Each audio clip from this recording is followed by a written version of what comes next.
Greetings, Commanders, this is Pagan, and today I would like to revisit the knockback percentage talk we've had before, because since patch 1.32, I think lots of things have changed in the knockback categories, and because in the last video I was kind of wrong. I assumed something with the Rifleman 3C, and I'd like to correct it right now. Let's take a look at him. Now, I had a little rant about how a player could not run this mech because of knockdown, but I was wrong.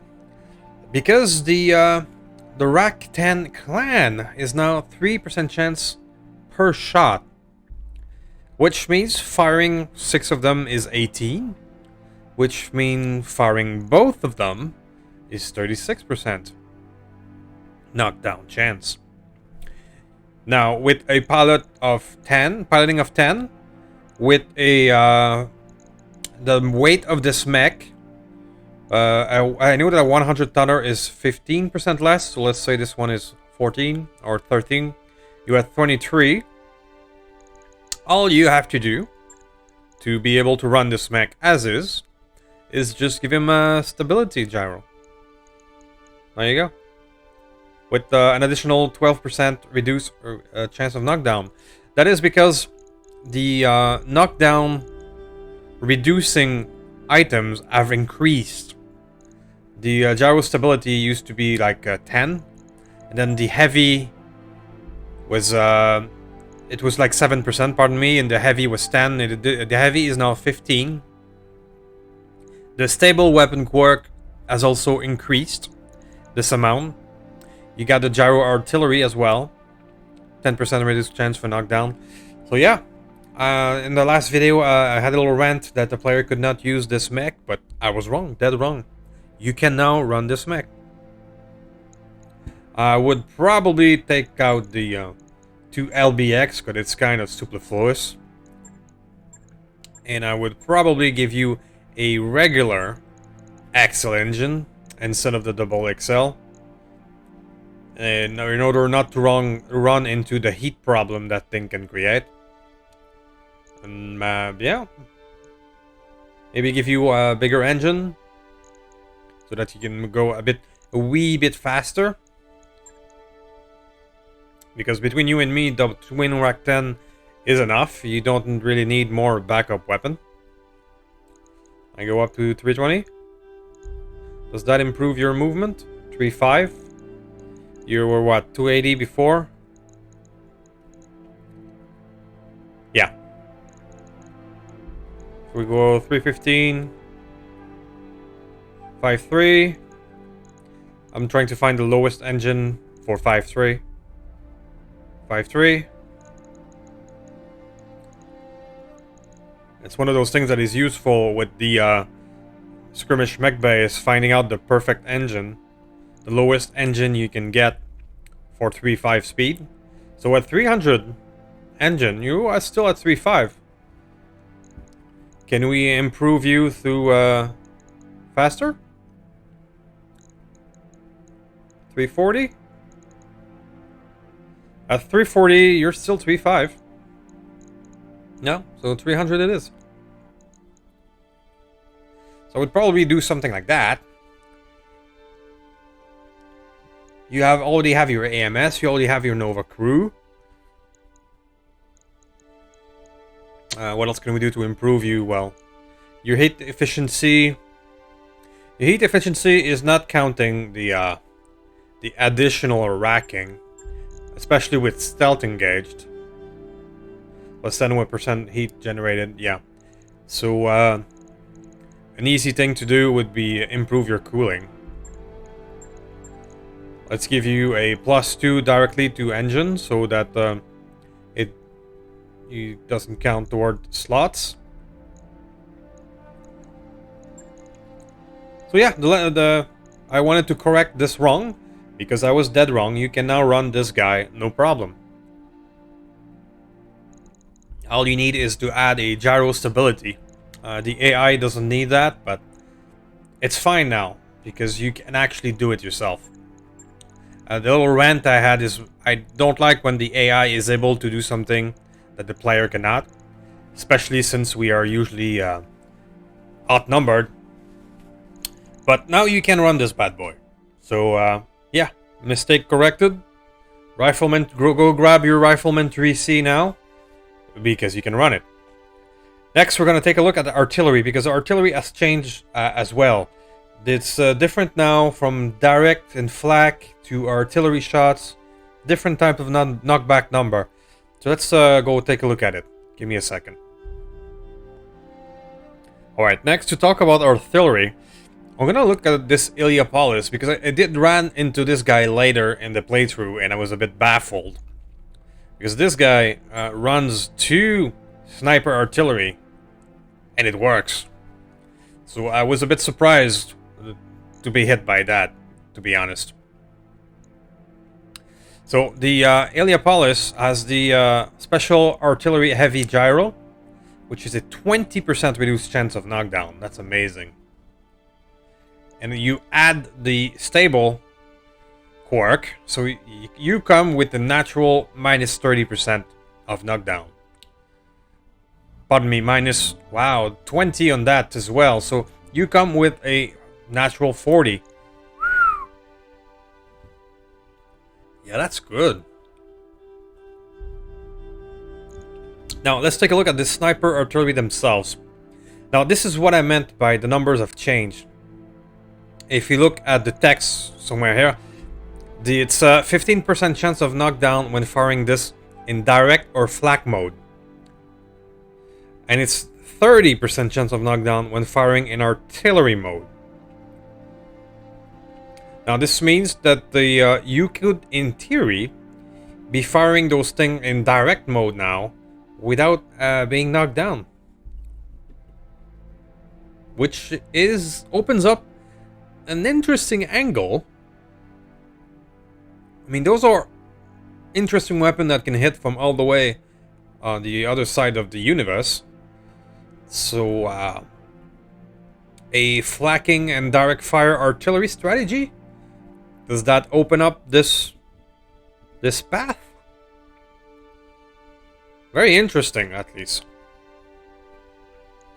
Okay, so imagining you have a pilot of 10 running this bad boy. You could, and there's a cockpit SLDF with Poisson piloting, you would have a 9% chance of being knocked down. If moving and firing your sniper, double sniper, with this guy, which is bonkers. Because you could be running a interesting artillery mech right there. Let's take a look at other artillery weapons. Because one of the old school build, like back in the day, that I did before all this knockdown shenanigans were added, and I have a feeling it was added because of those knockdown shenanigans. It was a dual long-term cannon build. I ran these things a lot. I had at least 2 or 3 in my arsenal. Because dual long-term just hurts. And when you have 2 of these in your lance, well, 4 long-term in an area, if they're not dead or on the floor, they're destabilized, making it easier for everything else to follow through. But now, these cannons have more knockdown than the actual artillery. Probably to make those builds impossible again. Huh. So, running twin cannon is a 100% chance of knockdown now. 100. Because fuck you, that's why. Right. But for shit and giggles, you actually can. With this bad boy. So it is very interesting to me that the how the knockback have changed. It is now 50% for the cannon and 40 for the bigger artillery. Huh. Alright. So, this Heliopolis, with its heavy artillery gyro, you could run one long-tom cannon, or you could run a real artillery on it. No problem. And its twin sniper that he has right now is nothing to sniff at.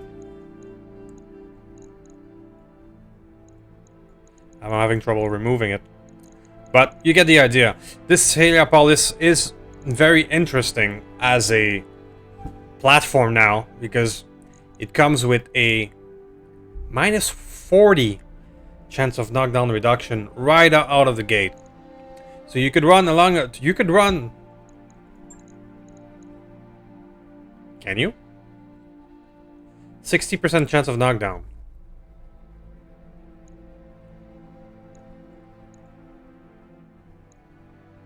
Mm-hmm. 7 additional slot? Nah. Right. Well, the possibilities of builds that could be done with this Heliopolis and its reduced chance of knockdown is interesting. So, let's see what we can do with these new numbers. I'm wondering if it is still possible to do the twin long-tom cannon build that I used to do, even if now the numbers are now 100% chance of knockdown.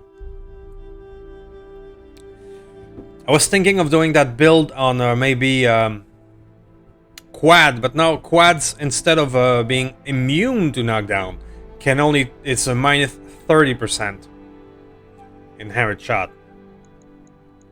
Okay, so let me know what you think in the comment. What kind of build do you think we could do with this Heliopolis now? Because of the inherent, let's strip you, the inherent minus 40% knockdown chances. I mean, you could take that guy and give him something crazy like Rack 10 Pirate, Rack 20 Pirate, and you can run it. The Rack 20 Pirate is 15% chance of knockdown, 3 shots, and then an additional 37. So you're in the 50 range, but with this guy, with the 40 built in, you can run a Rack 20 Pirate on a Heliopolis, no problem. It opens up a few things, is it not? Can you go twin? No, because that would be too much with the twin Rack 10. Alright, so let me know what you think in the comment. I think this Heliopolis platform now is something to keep in mind because of the minus 40 minus 40 knockdown chance coming right in. Cool. So, next thing, let's take a look at if it is still possible to build a twin long-tom cannon build. I'm thinking no, but I'm gonna try it anyway. See you in a sec. Alright, just before we go on to the dual long-tom build, there's another one that I've been using in the past that I don't know if it works anymore, which is the triple arrow 4 build. Now, I've seen recently that the Ymir has the stable quirk. So let's see what we can have, see if we can make it happen with him. Now, I think that the best engine for you would be in the 300 to 290 range. If we give you a 290, you are at 5.3, which is enough for what we're doing. Next, we're gonna XL you. And we're gonna go ahead and give you the gyro heavy. So now we have the minus 15% chance, minus 20% chance, but minus 35. If we get a 10 piloting pilot with minus 45, and with the weight and all that, you should be able to handle a 3x arrow 4 build. Let's see if that works. Arrow 4 clan. Oh, but no, they need additional room, the arrow 4. So for example, I cannot put another one there. Right. So that changed too. Yep. Well, there is an option for a third one, but that would be a shit ton of heat. There is a pirate version. Yeah, the pirate version takes less room, is less heavy. However, it's almost double the heat. And it can explode. So getting hit with this weapon loaded is a dead mech. So you have to keep that in mind. So it's 16 chance of knockdown for regular one. We had 32. And 18 for that one. We are at 50. So with both this at 20, this at 15, 35, 10 from the pilot, the rest from the weight of the mech. Yeah, this actually works. Alright, so let's armor you up. And then do some more weight-saving shenanigans, because we're gonna need a lot of ammo for you. And we're also gonna need a lot of cooling. Because now we have a heat delta of 104. Ouch. So, this is gonna be a prototype job, that's for sure.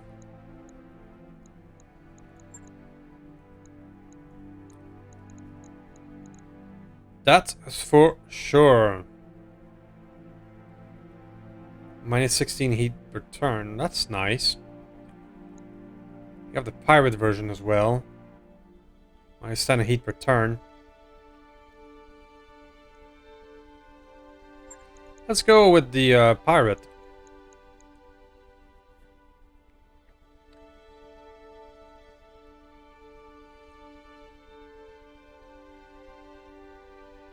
Minus 15 heat generated by weapon fire, minus 10 heat per turn. Yeah.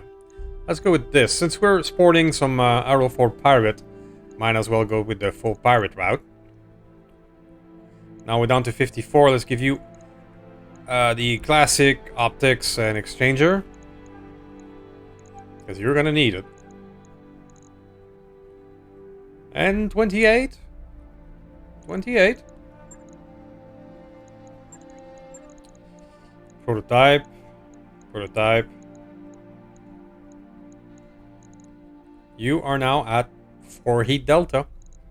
But now we only have one, not a lot. So we may need for this guy to work to go to the composite route, which is dangerous. This means that we have 50% less structure point. But we now perhaps have enough room for ammo. Because this guy will be hungry for ammo. This, like 5 rounds per bin, so almost a ton of ammo per turn. Yeah. At least 5 of these. At least 2 Inferno. Yeah. Alright, the armor primitive is a problem. So we would give you just regular armor. Just to patch that up so you're no longer primitive. Now, I don't see regular armor clan in this bin here, in the skirmish mechbay, but imagine that it's there, so that use your imagination to say that this is armor normal, so it's no longer primitive. And we're gonna shave off some weight, I guess. That's gonna be it. So yeah, this means that the triple arrow 4 build is now possible again, thanks to the Ymir. I used to do that in a direwolf with triple arrow for clan. But this works. It requires more item, it requires a gyro heavy, but thanks to the stable quirk, it works now. So we're gonna give you a scatter. Scatter. We're gonna upgrade your primitive with a...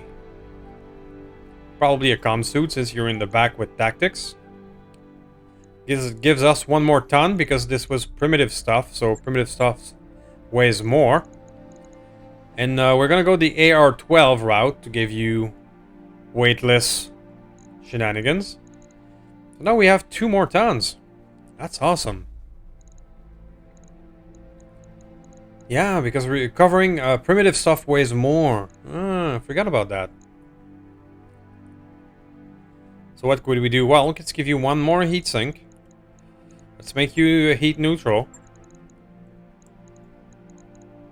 Nice. You're at -2.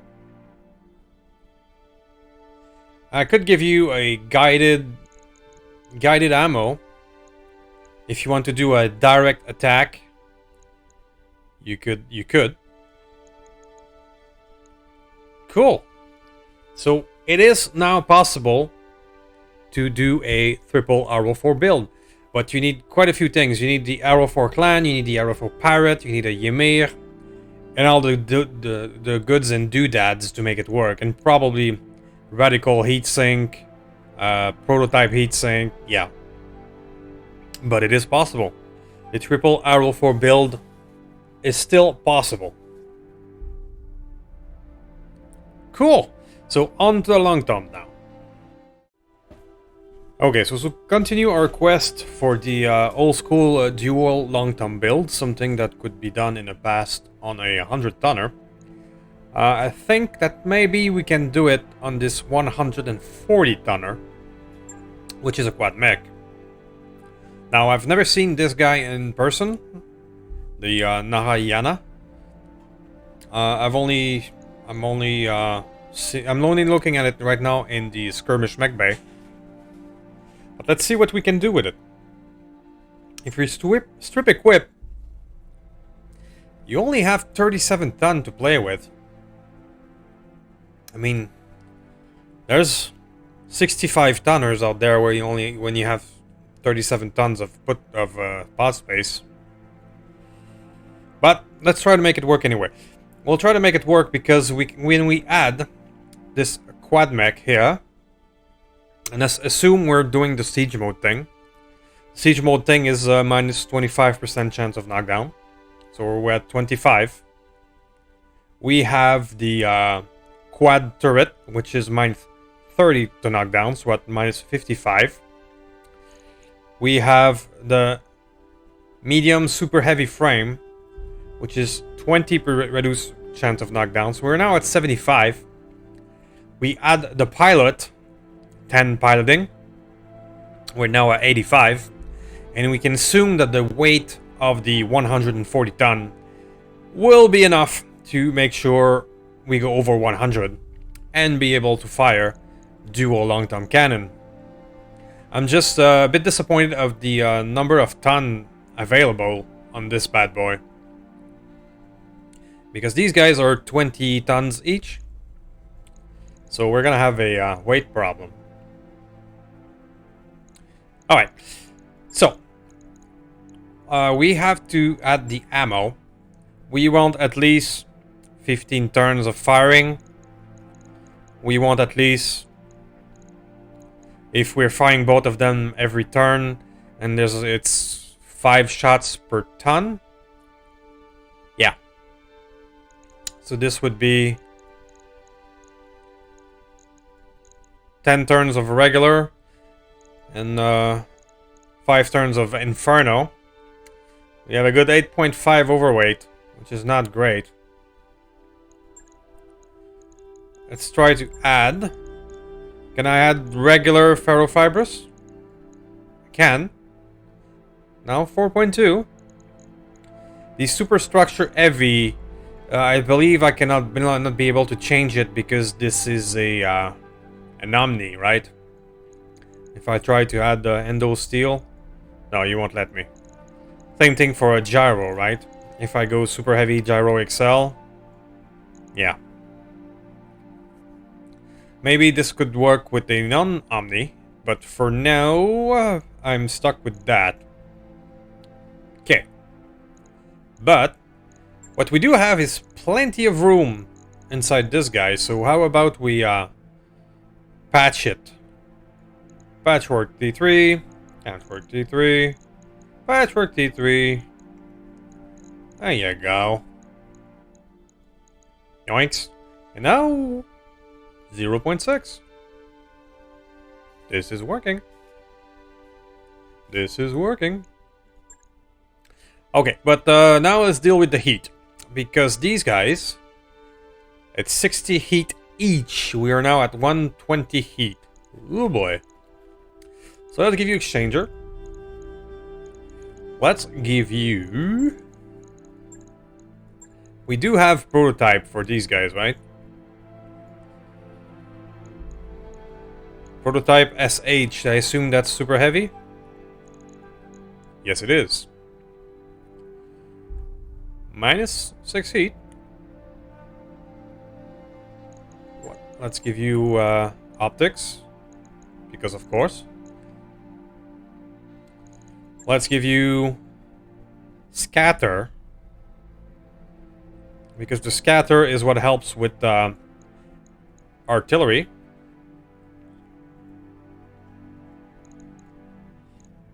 Let's give you... Tracker would be the best, I think. Because you'll always be at extreme or long range. You're never going to be in close range with this guy. And a comm suit. Because you're going to be in the back and you can help resolve with the resolve of everyone. Cool. Well, this works. But now we have to reduce its armor to be able to fit all of these things. Which I'm not a fan of. But if that's what we need, that's what we'll do.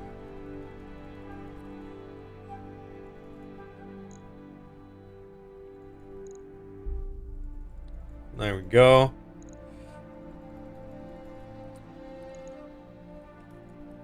Okay. So we still have 1800 armor, which is equivalent of our 100 tonner maximum, or 95 maximum. And this works. Alright, so the dual long-term cannon build is still possible. However, you now need 140 ton, you now need super heavy stuff. And yeah, it's gonna cost you a lot to drop this bad boy and build this bad boy. But it is still, in theory, possible. Back in the day, you could run this easily on a 100 tonner because you didn't have knockback problem. And it was great. Alright. So, it is possible. And I think that if you go into the super heavy mode, this is still a good build. This is still interesting.